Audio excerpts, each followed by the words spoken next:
Kelly, I got you here. So we are at lecture, gosh, I should have looked at it, 54. Is that right? I think that's what it said. We're started. We are in the middle of partial fractions. Kind of in the appendix in the back of the book, but we will move back to the kind of the body of the text today in chapter 5, section 7. So we started this problem yesterday. We had this quadratic polynomial in the numerator. This is an indicated third degree polynomial in the denominator. It's factored, thankfully. We don't have to do that. And this point will probably come up today. You're not really responsible for factoring some arbitrary cubic polynomial. But if it is factored, then we're responsible for kind of decomposing it into something we can work with. So we do a little algebra problem off to the side before we do the integration. We decompose this into partial fractions. We start out with well, somebody tell me, how do you know what to put in the numerator and what to put in the denominator? Tell me where we are to this point. It's not in the denominator, then put it in the numerators. Okay, so, but let's, I pick out an x plus 4. What's the nature of that factor? Linear. And when we have a linear factor, what kind of numerator do they get? Constant. They get a constant. So we don't know the constant, so we call it a. Why x plus 4, the quantity squared? How did that come about? It's still a linear factor, even though the linear factor is to the second power. Then we keep going with that until we've used that factor to the highest power that it appears, right? And we're done with that. It's there to the first. It's also there to the second. It's not there to the third, so we don't need it. X minus 2, linear factor, constant numerator. All the linear factors, regardless to what power they're raised, get a constant numerator. Is that all right? So this will be our last example just like this, and then we'll advance to irreducible quadratic factors and how we handle them. So we're trying to equate these two things. The goal is actually to get a fraction here, a fraction here, and a fraction here, so we can integrate each fraction separately. So there are the partial fractions, thus the name. We get a common denominator. This needs another x plus 4 and an x minus 2, numerator and denominator. This already has x plus 4 squared. It needs an x minus 2, numerator and denominator. This has an x minus 2. It needs an x plus 4 squared, numerator and denominator. So now the denominators are the same. So basically you can drop them out after this step, and then we just collected up the numerators. Everybody okay to that point in this problem? I should ask you to speak up, Mandy. Go ahead. Are you okay? You okay with this? Since you have a mouthful, that's good. Mm-hmm. And I'm really hungry. That's really good that you have a mouthful and I'm just like starved.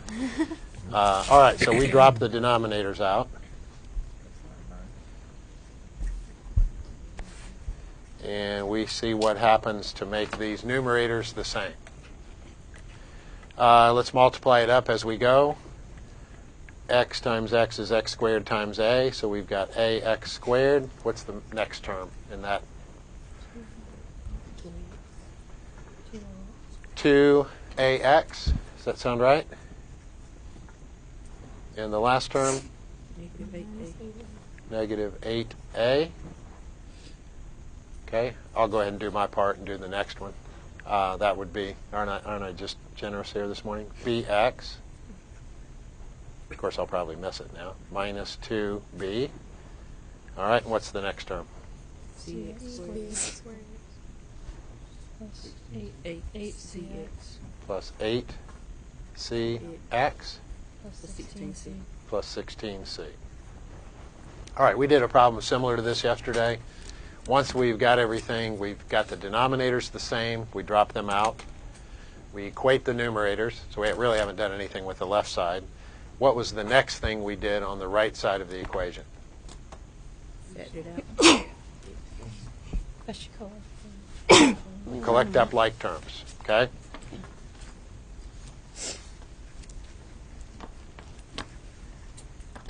What's the purpose of that? Why would we want to collect up like terms on the right side?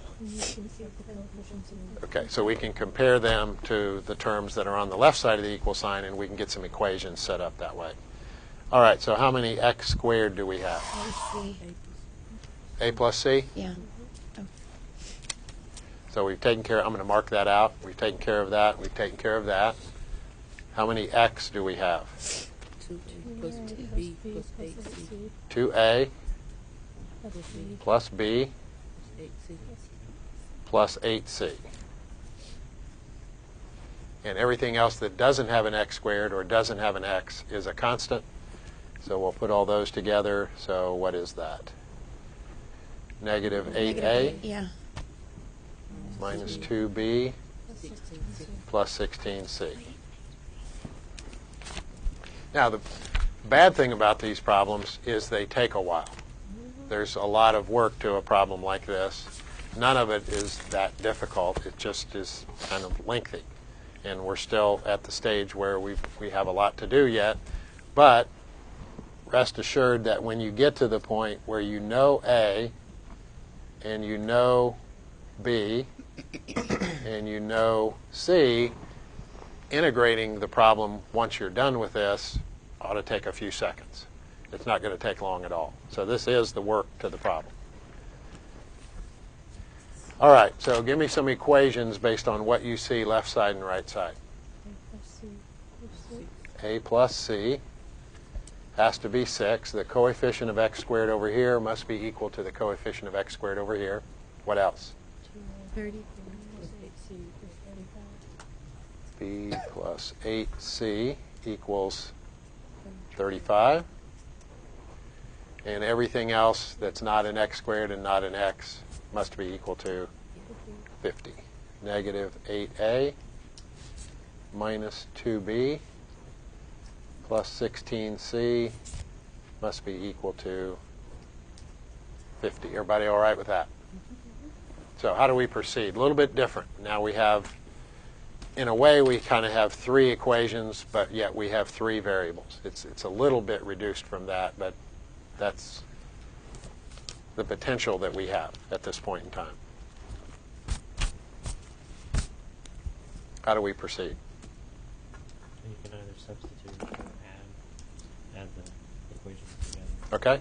to try and solve for either A, B, or C. So we need to get a solution somehow. Now, if we, let's say, combine the last 2 equations, we could probably drop out the a's or the b's, really, or the c's pretty readily, right? But we'd only drop out one of those. If we were to start with these 2, what should we try to drop out? The b's. Why would you choose the b's? Because you have A plus C and you can solve. Because we already have an equation without b's, right? So if we could take these 2 and eliminate the b's, then we'd have 2 equations with 2 variables, a's and c's, and that's kind of what we did yesterday. I don't care what method we use. Yesterday we used just a combination, right? We did not use substitution. We could use substitution. And everywhere we see an A in these 2 equations, we could put in what? 6 minus C. 6 minus C. We didn't use substitution yesterday. Let's go ahead and use substitution today. So A is 6 minus C. We'll plug that in here and also here. Then we'll have 2 equations and 2 variables. So 2A becomes 2 times the quantity 6 minus C plus B plus 8C equals 35. This equation, negative 8A, we're going to get rid of A. And then everything else stays the same.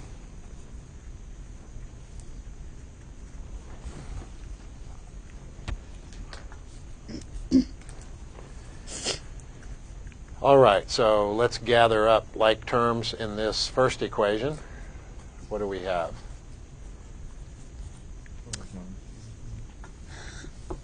How many B do we have in this equation? which is B,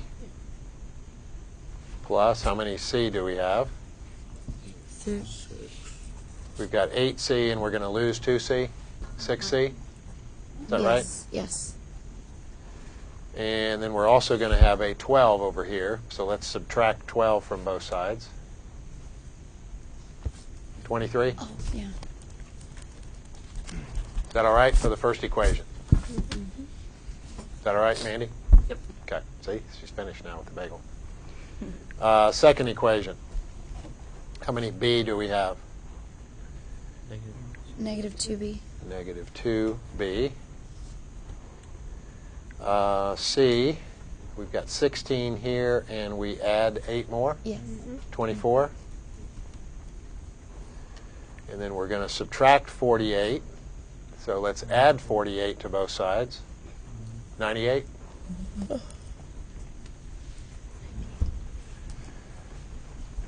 So we've got two equations and two variables after the substitution. For every A in the last two equations, we replaced it with 6 minus C. Hopefully that was correct. What do you want to do with these two? Substitute again. Just multiply the Oh. top by 2. Multiply the top by 2. So twice B plus 12C equals 46. Leave the second one alone.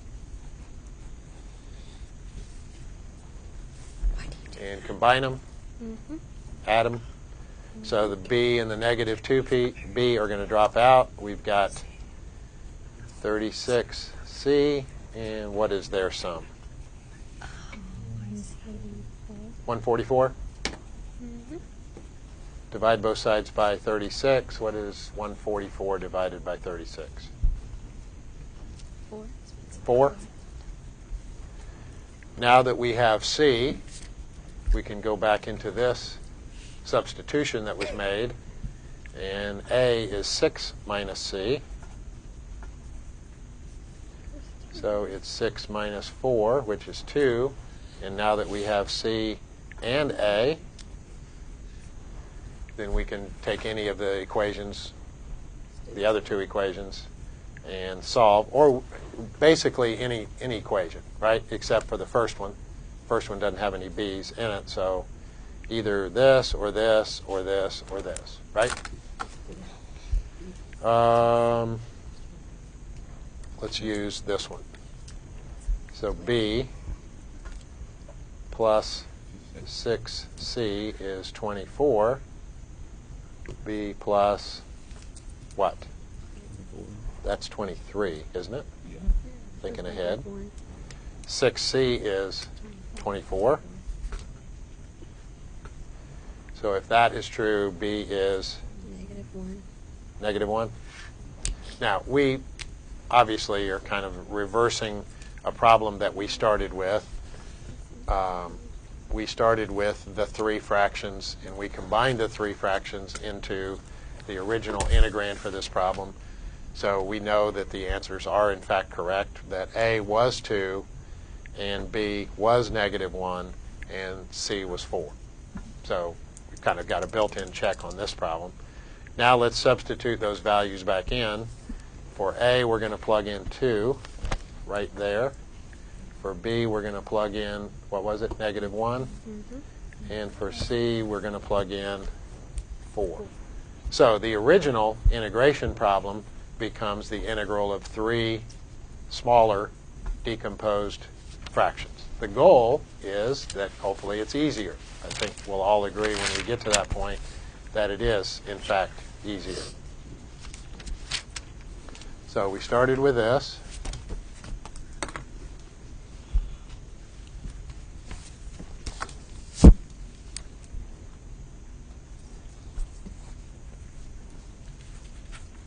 And now we have done some algebra, decomposed it into partial fractions. We now have the integral of 2 over x plus 4. That one's already done. By the time you write that down, you've got an answer to that one. Negative 1 over x plus 4, the quantity squared. Probably not quite as quick and easy as this one, but quickly you can get that one. And C was 4 over x minus 2. So this one and this one ought to go very, very quickly. What's the first one? 2 natural log absolute value x plus 4. Am I thinking that that's easy? Are you thinking the same thing? Yeah. That's this problem right here. Mm-hmm. You could let u equal x plus 4. Derivative of u would be 1 dx. Slide the 2 out front, right? Du over u. The last one is what? 4 natural log absolute value of x minus 2. Please do not call the second one a natural log. What is the difference between the first one and the third one and the one that's in the middle? The square. It's squared. So you can only do that natural log thing when you have something to the first in the denominator, or literally something to the negative first. So this is going to be some kind of power rule. You could either write down or go through in your mind, let u equal x plus 4. Du is 1 dx. Slide the negative 1 out in front. Let's just do that here. Minus 1. And this is going to be what? U to the negative second du.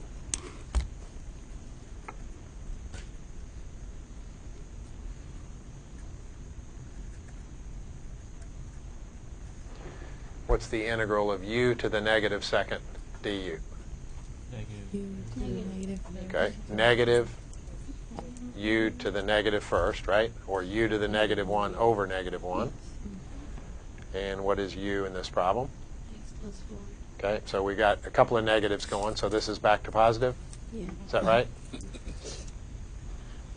So it's going to be u to the negative 1 over negative 1. The negatives take care of each other, so we've got u to the negative 1. 1 over u. Which is 1 over u, which is 1 over x plus 4. So that is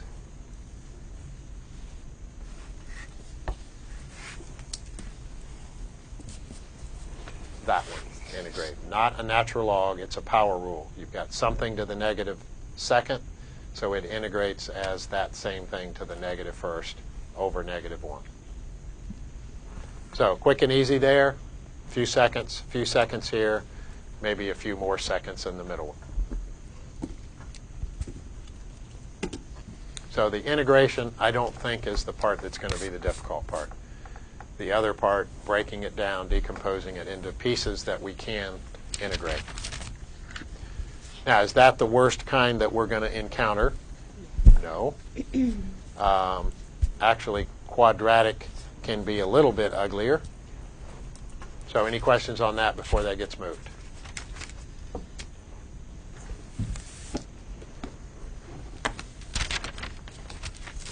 So the rule for this, we're kind of going back and forth now between the appendix and the back. It's on page A50 and 5.7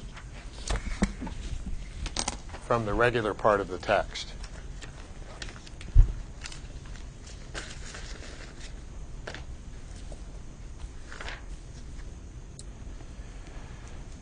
What appendix is that? Is that F? G. G? So appendix G kind of gives the algebraic background to decomposing something into partial fractions, and then actually the integral calculus part is in the main part of the text in 5.7. So we've got linear factors, how to handle them. We've got repeated linear factors. Let's not leave that yet. Let me just make up a kind of a bogus example here. Let's say we have x plus 1 to the 4th and x minus 2 cubed. And we've got some numerator of degree less than, what's the degree of the denominator? It's x to the 7th, right?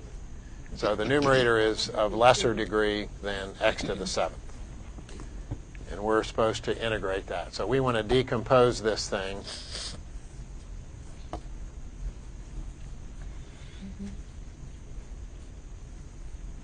Let's break it down. How do we break down all linear factors? So we've handled this. A over A over, X plus 1. okay, B over X plus 1. C over X plus 1 cubed. D over X plus 1. that's why we're not actually going to do one of these, because this is pretty much ridiculous. But we would each time take a constant in the numerator. Why a constant? Because the nature of the factor is linear, even though the linear factor is repeated. And then we would pick up with the next one, e over x minus 2 and f over x minus 2 squared and g over x minus 2 cubed. Is that problem a royal pain? Yep. Yes, it is. That's why we have a little squiggly line in the numerator. So that's just kind of the original setup. You're probably not going to have to do one quite this bad, but if we were to encounter a linear factor to the fourth and a linear factor cubed, this would be how we would break it down.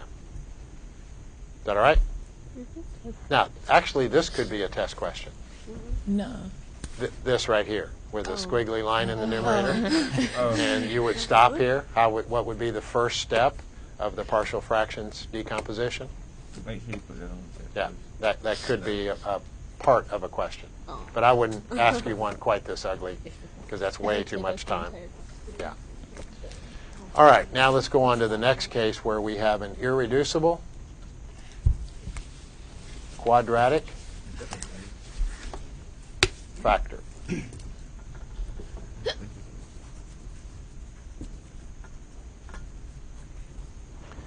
irreducible quadratic.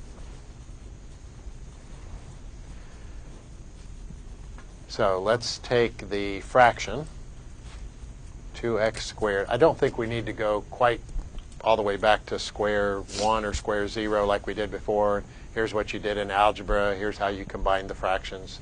I think that kind of made the process believable. So let's start a little bit ahead of that. Let's say we have a quadratic numerator and we have a cubic denominator. And we're eventually going to integrate this problem. But right now we're just doing the algebra because we want to get it into a form where we can actually use it. So we factor the denominator, if possible. So they each have an x, and we factor that out, and that's x squared plus 4.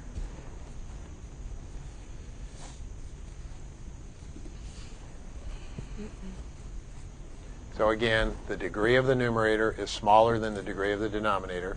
We're going to do an example today, I hope we have time for it, where they're the same degree or the degree of the numerator is larger. Kind of what do we do when we start with that? But right now, the degree of the numerator is smaller.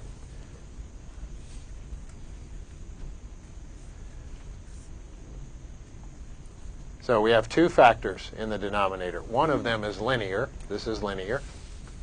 So we would go, what, a over x.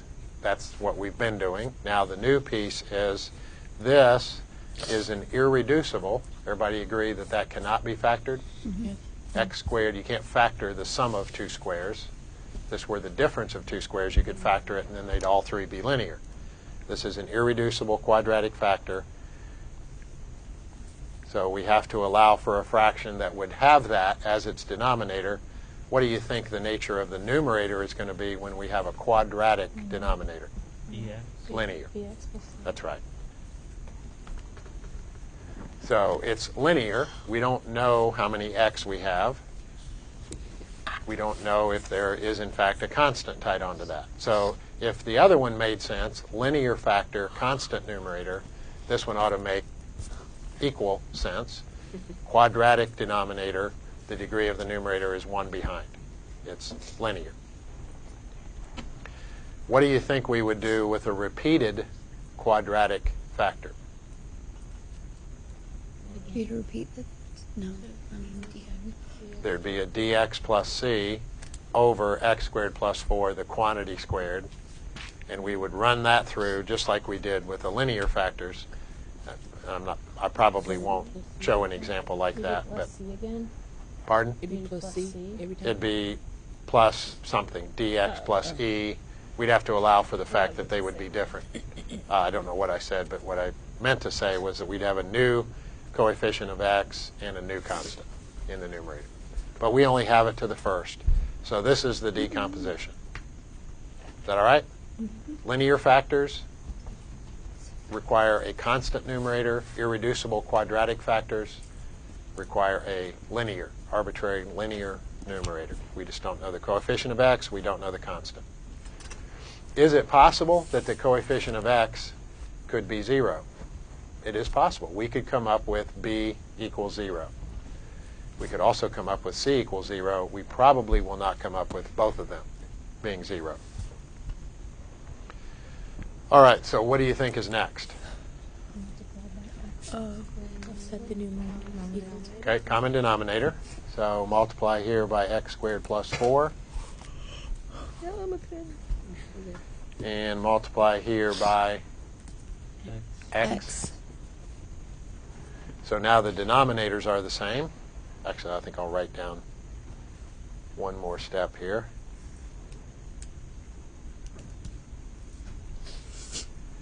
So the numerator, we'll gather those up all over the common denominator. So it's pretty clear that the denominators are equal. We're going to drop them out of the problem. Our task would be to make sure the numerators are equal.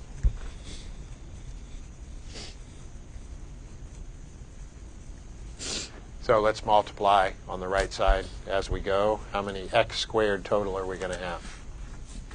X squared a plus b.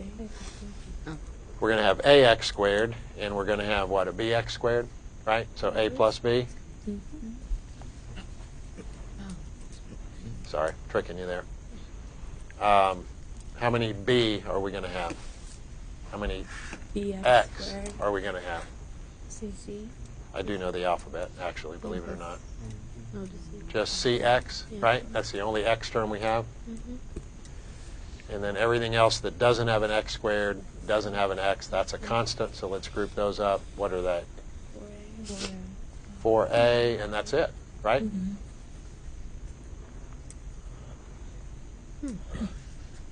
So what are the equations that result? A plus B equals 2. There we go. We got c already, right? C is the coefficient of x, so that c has to be -1. A equals 1. And 4a equals 4. Or 1. Gosh, this is too easy. 1. So we already have c, and in essence, we are kind of given a. A is 1. And B equals 1. And if we use that a is 1 in this equation, we get that b is 1. I chose an example that was too easy. So the original problem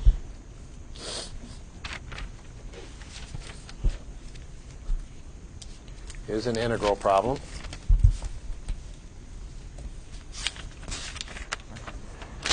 We decomposed that. See if I can bring that back in here. There's our first expression. And there's our second one. We do have to work a little bit harder at this when we get it decomposed. So a over x becomes what? 1 over x. That's easy. That's a gift. And bx plus c. X minus 1. 1x minus 1, right?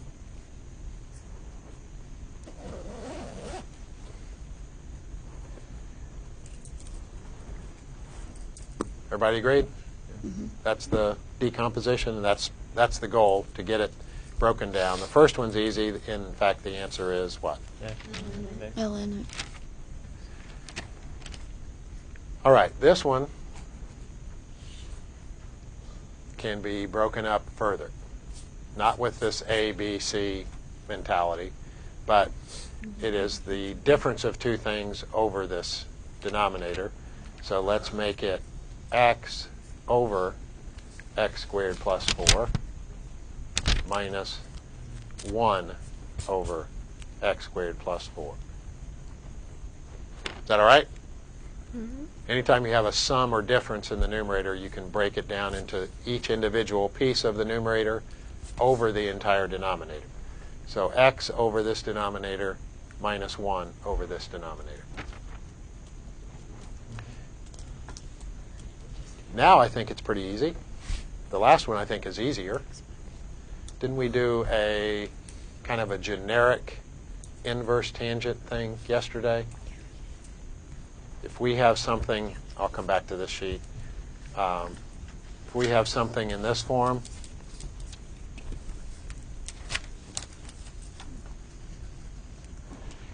which we do on that third piece, what did we say that was going to be?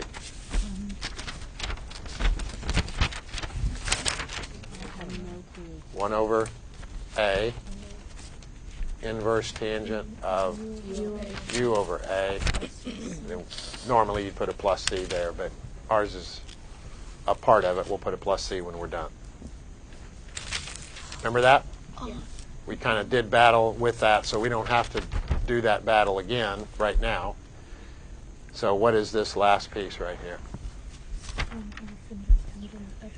1/2, because a squared is 4, right? So a is 2. Inverse tangent of squared plus 4. X over 2, because it's u squared plus a squared. So we figured it was inverse tangent of what? U over a. U squared is x squared, so u is x. A squared is 4, so a is 2. And then we'll eventually have a plus c out here at the end. Is that all right? What does that say? That's negative 1/2 inverse tangent of x over 2, X. which is the u over a. Oh, okay. And then we've got a plus c. How about this one here that has an x in the numerator and an x squared in the denominator? Can you bring That's a X natural up? log, okay? So if that's the case, we're going to X let natural. u equal x squared plus 4. Do you recognize that as a natural log because this is degree 2 and this is degree 1? Whenever the numerator is 1 degree less than the denominator, that's a good candidate for natural log. 1/2 the natural. Right, so we need a 2, right? Right. And a 1/2. So now the numerator is what? du. Denominator is u. So we've got du over u, which is natural log. I'll put absolute value, but it's actually not needed, right? Absolute value of x plus 4, or just the quantity, x plus 4. So we did have to work a little bit harder at this stage. The first one was a pretty simple natural log. The last one, where is it? Oh, this was an inverse tangent. So that's kind of a memorization thing on that one. The one in the middle, we actually can do a substitution process in our head or actually write it down. So that last line would be the solution to this. So the A and the B and the C came a little quicker, but the integration took a little bit longer on that one. So the two basic rules then, and you'll see these in the book in 5.7. It starts on page 502. There's a couple things before this. This is not first in 5.7. In fact, I think it's the last thing in 5.7. So on page 402, where it starts there about a third of the way down the page, you'll see partial fractions. It's got the linear stuff first, where the linear factor gets a constant numerator. And starting with the bottom of page 403, in fact, I think that's the example we just did. If you have an irreducible quadratic factor, then it needs a linear numerator. All right, what do we do if the degree of the numerator is larger than the denominator? So here's an example. Here's the problem.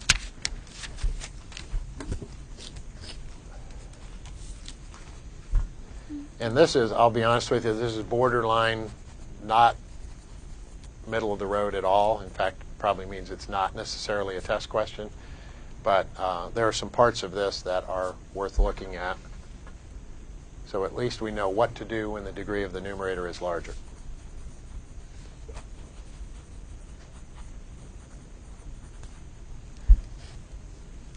So there's the problem we're handed. So whenever you're handed an ugly integrand like this, and you think it might be partial fractions problem, check the degree of the numerator and the degree of the denominator. If the degree of the numerator is less, then you go ahead and decompose it into partial fractions. If they're equal, or the degree of the numerator is larger, we have to do what this line tells us to do. What's that line tell us to do? That's a division line, right? So if we were starting with this algebra problem, like we have done to this point on these problems,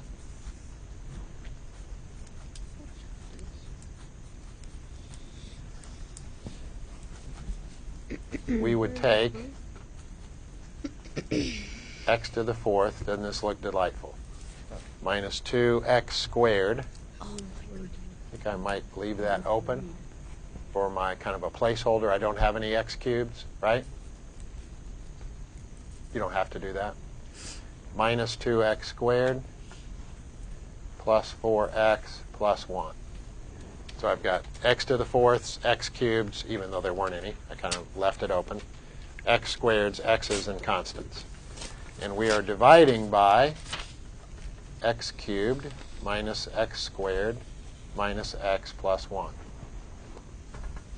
Gosh, that looks fun. So how do you divide this fourth degree polynomial by this third degree polynomial? You take the first x cubed into X cubed, how many times does it go into x to the fourth? Once. Not once, because 1 times x cubed would be x cubed. How many times will x cubed go into x to the fourth?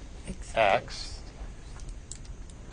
So what do you do in typical long division? You multiply everything by that. So x times x cubed is x to the fourth.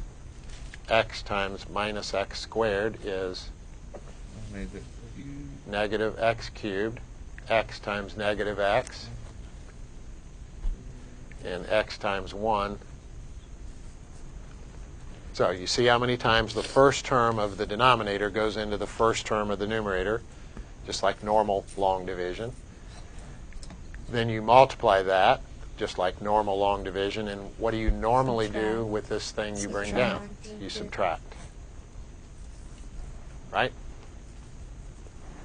So x to the fourth minus x to the fourth. We knew they were going to drop out. That's why we did the division the way we did it. 0x cubed minus a negative x cubed. X cubed. Negative 2x squared plus x squared. 3x squared. Negative x squared. 4x minus x. 3x. And 1, there's nothing to subtract from the 1.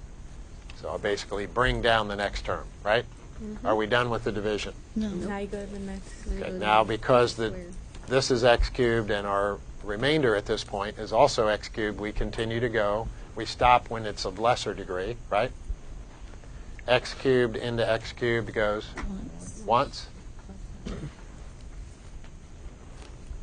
1 times this is x cubed. 1 times negative x squared. Negative x squared. 1 times negative x. 3x. Oh. And 1 times 1. Is that right? So it should be the divisor written down here, and we subtract that. So the x cubeds better drop out. That's why we did what we did. Negative x squared plus x squared. They also drop out. That's not necessarily going to be the case. Kind of lucked out on this problem. 3x minus a negative x. 4x. 4x. And 1 minus 1. They drop out too. So we got some other things to drop out. So as long as this is of lesser degree than this, we stop the division. So this fourth degree polynomial divided by this third degree polynomial is now x plus 1 And then what do you typically do with your remainder in a long division problem? On the end. Don't you write it over the divisor, Yeah. right?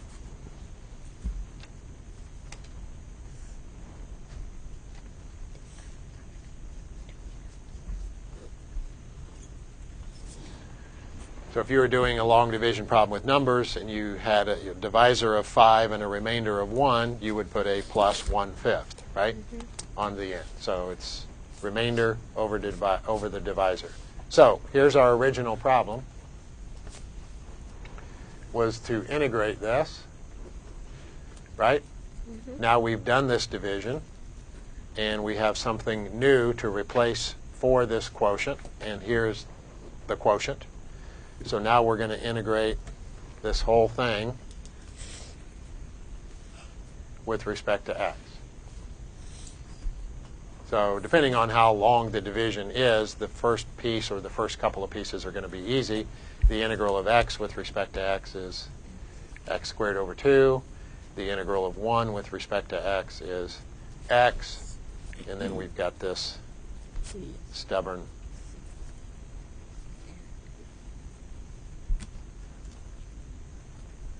Now, this is none of the problem to this point is what I would call unfair. But at this point, I would say I'm not going to hold you responsible for factoring a cubic polynomial, third-degree polynomial. What you can do in this particular problem, so it's just barely over that line for me, but it is over the line. I'm not going to ask you to do this. Do you see an obvious solution to that cubic polynomial in the denominator? And when I say obvious, like, would 1 solve it, or would negative 1 solve it? One. How about 1? Yeah, 1. 1 doesn't quite do it. How about negative 1?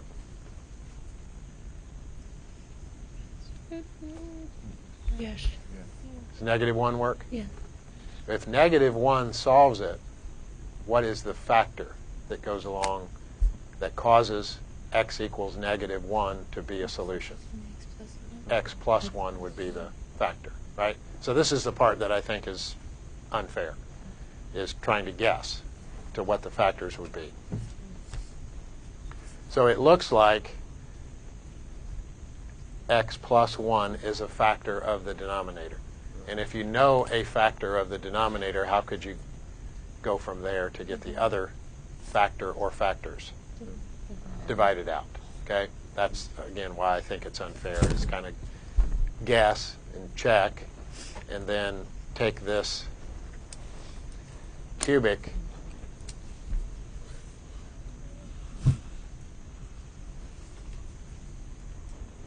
and divide it by x plus 1, right?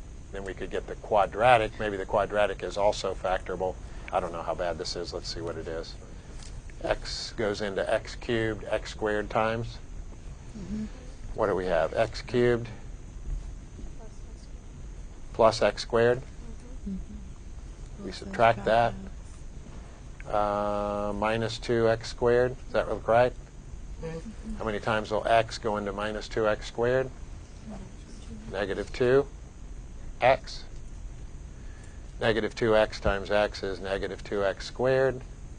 Negative 2x times 1 is minus 2x. We subtract that. X squareds drop out. What do we have left in terms of x? Plus x, right? Bring down the 1. How many times will x plus 1 go into x plus 1? Once. So it is that quadratic. Bring this back.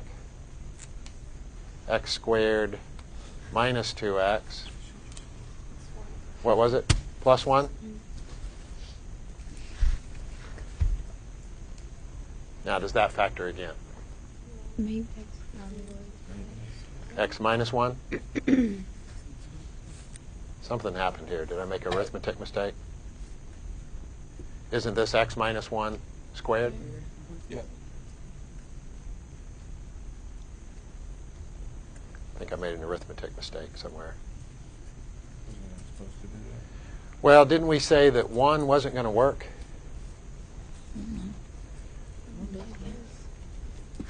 up here? It could be 1 minus 1 minus 1 and then plus 1. It'd be Oh, it 0. does work. Okay, 1 does work. So that's where I went wrong. I was thinking 1 did not work. It does work here. So we chose -1, which we knew worked, and now we find out that 1 also works. So based on what we've covered to this point, could you take that end result and decompose that into partial fractions? That's the only piece that's unsolved at this point. What would the decomposition look like? A over x plus 1 Plus b over x minus 1 plus c over plus c over x minus 1, the quantity squared, right? So when we get it to that point, we can solve it. But here's why I think this is probably not something that I would ask you, is that factoring a cubic polynomial from scratch, so to speak, is not something I'm going to hold you responsible for. But to this point in the problem, I think that's probably fair. Blair? Doesn't it give you a 0 in the denominator when you plug in +1? Yes. So that tells me that +1 was actually a solution to that, which we said, or at least I said, erroneously, that it was not. In fact, it is. 1 is a solution to that. So is -1. So if 1's a root, x minus 1's a factor. If -1's a root, x minus -1 or x plus 1 is a factor. Remember that, the old factor and remainder theorem?